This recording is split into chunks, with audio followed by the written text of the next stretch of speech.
De 0 a 10, qual a chance de Paulo Henrique Ganso voltar ao São Paulo em 2023? Vídeo de hoje do canal do Nicola responde a essa pergunta e fala também sobre o Palmeiras que vai ter a chance de quebrar mais um recorde nesse domingo em clássico contra o Tricolor. Falo também do Corinthians, sobre a chance de Neymar ir para a cadeia, pelo menos é o que quer o Ministério Público da Espanha.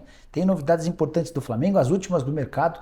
Andrés Rueda, presidente do Santos, irritando os executivos de futebol e muitas outras coisas. Tudo isso a partir de agora. Não sem antes me apresentar, sou Jorge Nicola, jornalista esportivo, de novo gravando da maternidade. Meu filho Matheus nasceu nessa quinta-feira, mas estou aqui para deixar você super bem informado sobre as coisas do seu time do coração. Se puder, deixa um like e se inscreve no canal, beleza?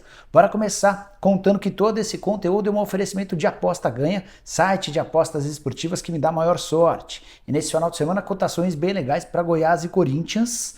Timão jogando com um time misto. Vitória do Goiás paga 2,69, o empate paga 3,17 e a vitória corintiana paga R$3. Tem também Palmeiras e São Paulo, esse jogo é no domingo, clássico muito legal. Vitória do Palmeiras pagando 1,63. No sábado, Flamengo e Atlético Mineiro, Flamengo também com o time reserva, 2,30 para a vitória do Fla, 3,43 para o empate e 3,53 para a vitória do Galo. Esses dois jogos de sábado para mim tem bastante valor e para você. Para participar dessas e de outras apostas é super simples, só pegar o link que eu vou deixar no comentário fixo, já faz seu cadastro agora mesmo na Aposta Ganha e sai apostando, beleza? Bora começar o vídeo com o tradicional giro de notícias e a primeira informação é sobre Faravelli, o meio argentino que é especulado em vários clubes brasileiros, tem muita gente afirmando que ele vai jogar no Palmeiras. A notícia não é das melhores, o empresário dele afirmou à imprensa equatoriana que, ao contrário do que tem sido publicado, inclusive por lá, o contrato do jogador com o Independiente Del Valle só termina em dezembro de 2023. Isso impede que o Faravelli, por exemplo, se mude para um clube brasileiro sem custos, somente mediante a assinatura de um pré-contrato. Essa explicação a respeito da prorrogação do contrato que não foi noticiada no Equador acabou causando surpresa. De qualquer forma, ele segue na mira de clubes brasileiros, meia de 29 anos de idade, não pode chegar de graça, mas mediante pagamento de 2, 3, talvez 4 milhões de dólares possa sair a acordo. Bora seguir com o giro de notícias e contar que o Atlético Paranaense prepara telões para a Arena da Baixada no dia do jogo da final da Libertadores da América, 29 de outubro, confronto marcado para o Equador, Guayaquil. Torcedor do Furacão que não conseguir ir até Guayaquil vai poder assistir ao jogo na Arena da Baixada. Detalhe, somente 1.000 ingressos foram comprados até agora por torcedores do Furacão para a partida no Equador. Para completar o giro de notícias, contar que Thiaguinho, atleta comprado pelo Flamengo alguns anos atrás do Náutico, foi devolvido pelo Houston Dynamo. O time dos Estados Unidos não vinha utilizando com frequência o atacante, foram só 5 jogos na atual temporada, a última partida em 18 de maio, na teoria ele ficaria por empréstimo até dezembro, o Dynamo decidiu devolvê-lo ao Flamengo antes do tempo. Ainda sobre o Flamengo, contar que o rubro-negro deve enfrentar o Galo com o seguinte time: Santos, Varela, Fabrício, Bruno, Pablo e Ayrton Lucas, João Gomes, Mateuzinho e Vitor Hugo, Marinho, Cebolinha e Matheus França. A saideira do giro de notícias é internacional. Kanté deve ficar de fora da Copa do Mundo. Informação que foi publicada pela imprensa francesa nesta sexta-feira crava que o volante, por conta de uma lesão nos tendões, não terá condição de defender a seleção francesa no Mundial do Catar. Bora falar sobre o Palmeiras e a chance de mais um feito inédito na partida desse domingo. O Palmeiras que tem quebrado vários recordes no Campeonato Brasileiro. Você deve lembrar que o Palmeiras venceu os 2 jogos que fez contra o Corinthians, os 2 jogos que fez contra o Santos e o jogo do primeiro turno contra o São Paulo. Se vencer o São Paulo nesse domingo no Allianz Parque, vai ter 100% de aproveitamento em todos os clássicos do Campeonato Brasileiro, algo que ainda não aconteceu na edição do Brasileirão por pontos corridos. Desde que o campeonato passou a ter esse formato, nenhum clube paulista conseguiu ter 100% de aproveitamento, ou seja, vencer no turno e no retorno os seus 3 adversários. O Palmeiras que está bem perto da conquista do título matemático do Campeonato Brasileiro, vantagem enorme em relação ao Internacional, que é o vice-líder. Só mais um detalhezinho importante e curioso da temporada do Palmeiras. Até que são 12 clássicos na temporada, contando também outras competições. 10 vitórias e só 2 derrotas. A curiosidade mais preocupante para o palmeirense é que as 2 derrotas foram justamente para o rival desse domingo, o São Paulo. Embora o São Paulo tenha demonstrado e tenha levado mais vantagem jogando dentro de casa no Allianz Parque, tem sido uma presa fácil. Jogo no domingo no Allianz Parque que vai contar com casa cheia. Já eram 39.500 ingressos vendidos até o início da tarde dessa sexta-feira. Bora falar agora a respeito de Paulo Henrique Ganso. Tem alguns jogadores que não saem na teoria da mira do São Paulo, né? Ou pelo menos dos torcedores do São Paulo. E nos últimos dias, vários torcedores do Tricolor nas redes sociais começaram a se mobilizar pedindo o retorno de Paulo Henrique Ganso. E a justificativa para essa pedida diz respeito ao fato de o contrato do Ganso estar acabando. Embora não seja bem acabando, né? O contrato só se encerra em dezembro de 2023.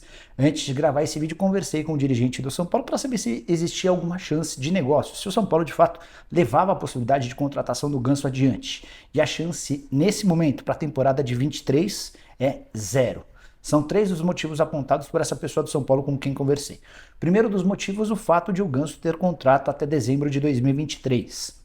São Paulo não vai fazer nenhum investimento pesado para contratar o Ganso. Segundo ponto, não é o estilo do jogador que o Rogério Ceni busca por meio campo. O Ceni gosta de meias atacantes de muito mais velocidade, explosão, que fazem o jogo andar mais rápido.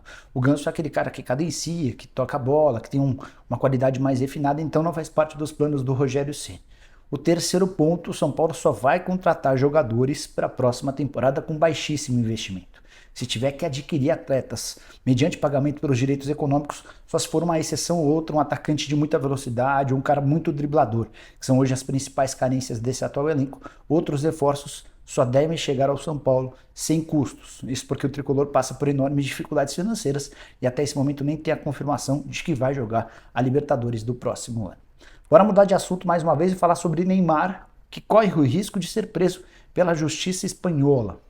A treta envolve a DIS, que era parceira do Neymar. Só para lembrar para vocês, quando o Neymar se transfere do Santos para o Barcelona, a DIS, o grupo DIS tinha direito a 40% do negócio. Só que, na oportunidade, o DIS ficou com um valor que ele considera ser muito pequeno. Tudo porque, na oportunidade, o Barcelona informou que o negócio havia sido fechado por 57%, a DIS ficou com pouco menos da metade desse valor. A justiça espanhola, anos mais tarde, descobriu que a operação total girou na casa dos 83 milhões de reais. Ou seja, o grupo DIS ficou com um enorme desfalque. O que ele fez? Recorreu à justiça e acusa o Neymar, o pai dele e a mãe de corrupção. Pede, inclusive, que os 3 sejam presos e paguem indenizações milionárias. A pedida do grupo DIS é de 5 anos de detenção para o pai, para a mãe e para o jogador, além do pagamento de indenização de 150 milhões de euros. Pode haver um julgamento entre os dias 17 e 31 de outubro. A promotoria do Ministério Público Espanhol pede coisas menores. 2 anos de detenção para o Neymar e 8 milhões e 400 mil euros de indenização. De qualquer forma, é uma dor de cabeça para o Neymar às vésperas da Copa do Mundo. Imagina se nesse julgamento determinam a prisão do Neymar. Tudo isso às semanas do início da Copa do Mundo. Eu queria saber a sua opinião a respeito desse assunto. Use o espaço para comentários e registre o que você pensa, beleza? Por falar em Neymar e Santos, queria falar sobre o presidente Andrés Rueda. O presidente do Santos mandou muito mal. Ele quis ser extremamente honesto, mas ele trocou os pés pelas mãos. Olha o que ele falou sobre o trabalho dos diretores executivos de futebol no Brasil, abre aspas. Quais são as funções e o que faz um diretor executivo de futebol? Não está claro para ninguém. A melhor definição que eu tive, e não vou dizer de quem foi, é de que diretor de futebol se tornou um empresário frustrado.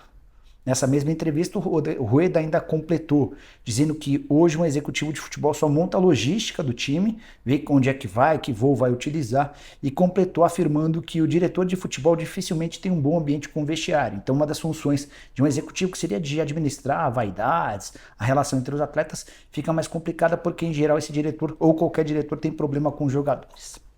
A repercussão foi extremamente grande, a ponto de a ABEX, a Associação Brasileira dos Executivos de Futebol, ter soltado uma nota detonando o presidente do Santos. Eu acho que a partir da declaração dele dá para entender por que o Santos já teve 5 diretores executivos de futebol diferentes em apenas 1 ano e 9 meses de trabalho. Rueda, que também já demitiu 6 técnicos diferentes, está em busca de um 7º técnico e de um 6º diretor executivo de futebol. A julgar pelo que ele pensa sobre o trabalho dos executivos, essa missão vai ser bem complicada. Quero falar agora sobre Vasco da Gama e o preço pedido para vender o Andrés Santos. A grande joia do Vasco, eu estou falando desse menino há um tempão, bem antes dele estourar. Volante de apenas 18 anos de idade, a principal estrela do time na Série B. Recentemente o GE contou para vocês que o Newcastle havia oferecido 35 milhões de euros. Eu disse que esse valor não existia, que a proposta do clube inglês era de 20 milhões de euros. E nas últimas horas o Fabrizio Romano, jornalista italiano que é super atento às coisas do mercado, afirmou que o Vasco topa fazer negócio pelo Andrei a partir de 30 milhões de euros. Estamos falando de algo na casa dos 154 milhões de reais, notícia que condiz com aquilo que eu tenho apurado. Os 20 milhões de euros oferecidos pelo Newcastle na última janela equivalem a 103 milhões de reais. O Vasco disse não. Por 30 milhões de euros, 154 milhões, o negócio já melhora de forma considerável. Esse atleta certamente vai ser vendido muito em breve para o futebol internacional e para algum grande da Europa. Jogador muito diferente, atleta para a seleção brasileira, para defender Barcelona, Real Madrid, tudo isso com apenas 18 anos de idade. Ele é agenciado pelo Giuliano Bertolucci, o maior empresário de futebol no Brasil. Vasco que vai embolsar uma boa grana a partir dessa transferência. Para fechar o vídeo, eu quero falar sobre o Corinthians e o Goiás com uma treta importante. Os times se enfrentam nesse sábado na Serrinha, jogo pelo Campeonato Brasileiro. E desde a semana passada, começou um movimento em Goiânia que irritou demais os dirigentes. O primeiro a participar desse movimento foi o Ministério Público de Goiás, que pediu torcida única, ou seja, a ausência de torcedores do Corinthians no estádio da Serrinha. A alegação é de que a relação entre torcedores do Goiás e do Corinthians não é boa, e isso poderia causar uma série de brigas fora e dentro do estádio. Na sequência, a Secretaria de Segurança Pública reforçou esse pedido. O que fez a CBF? Acatou o pedido das duas autoridades e determinou o jogo com torcida única. O Corinthians não gostou. Só um detalhezinho antes. A partir da decisão da CBF, o Goiás começou a vender ingressos para todo o estádio, sem reservar um espaço para visitantes. O Corinthians não gostou, recorreu ao STJD e conseguiu nessa quinta-feira o direito de levar seu torcedor ao estádio, o que é absolutamente legítimo. A gente não trabalha, exceto nos clássicos em São Paulo, com torcidas únicas, com jogos sem torcida visitante.